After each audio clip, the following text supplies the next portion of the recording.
Nonverbal communication is a way of communicating that we all use every single day, even when we're not really aware of it. Professor Albert Mehrabian, a PhD graduate from Clark University, recently did some studies on nonverbal communication, and the statistics were pretty interesting.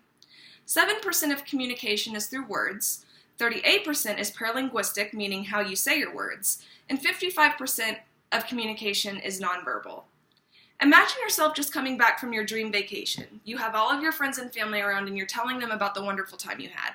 Everyone's leaning in with their eyes looking at you and their ears wide open to hear about your great experience. But you look in the back and see your friend with her arms crossed and her head tilted, kind of looking around, not paying attention like everybody else.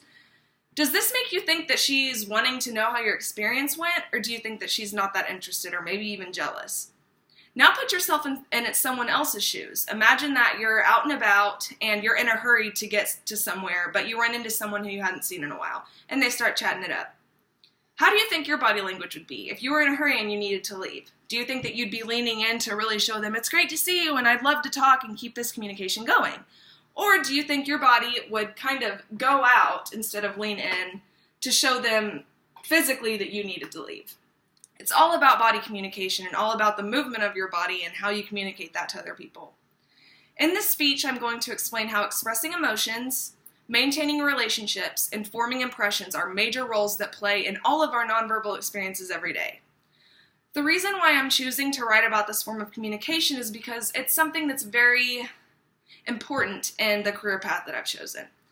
I work with nonverbal kids who, besides using an iPad, can only communicate through body language and facial expressions.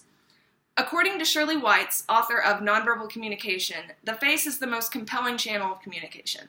This is very true.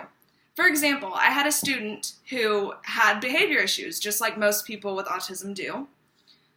Due to our training and the way that we were taught to handle this child, we were taught to completely disengage in all communication with him when things started to get tough.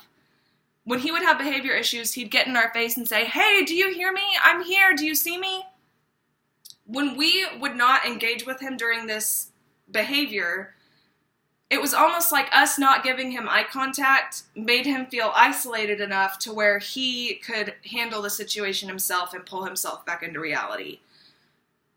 Just because we didn't verbally communicate with him that we were there but not going to engage in this behavior with him, we showed it with our body, and that made it easier for him to pull himself out of it, and it wasn't sensory overload hearing all of these people telling him what's what and what to do.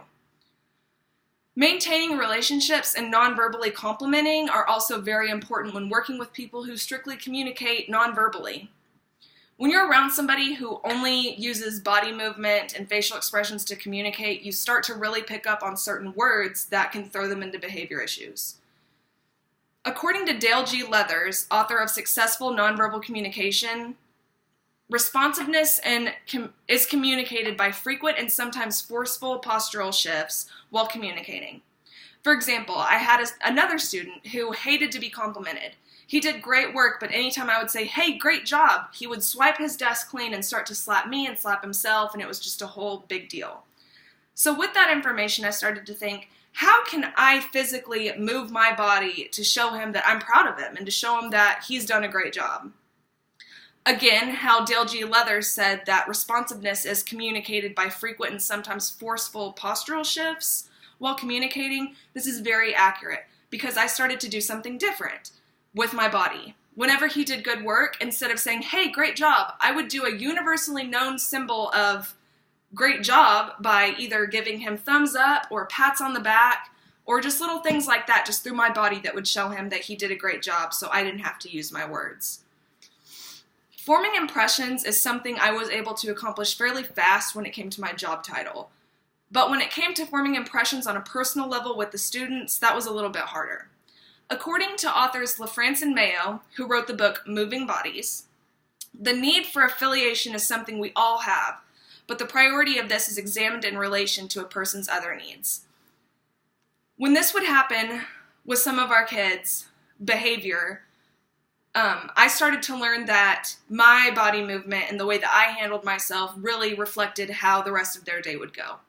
If I could notice one of my kids starting to get very irritated or sensory overload, I would take everything off the desk, not say a word, but sit down in silence. Not even really necessarily look at them. Just show them that I'm sitting down, so I'm taking a break and it's okay for them to take a break too. Sensory overload is a main factor in autism. Everything becomes overwhelming. I have a short video to show you an example of what it would be like to live with autism every day. 2, 3, 4, 5, 6, 7, 8, 9. We have.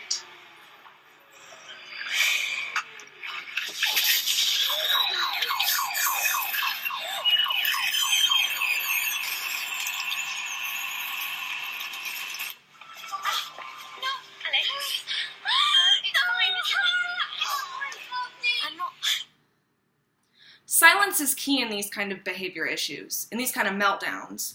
I learned how to tell when a meltdown was going to happen just by facial tics and kids rocking back and forth in their chair, or just how their body could show how uncomfortable they were in the environment.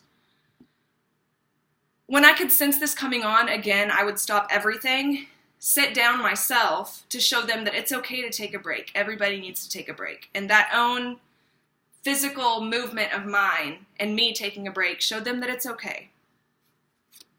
In conclusion, nonverbal communication is around us every single day, and we use this form of communication constantly, even when we don't really mean to.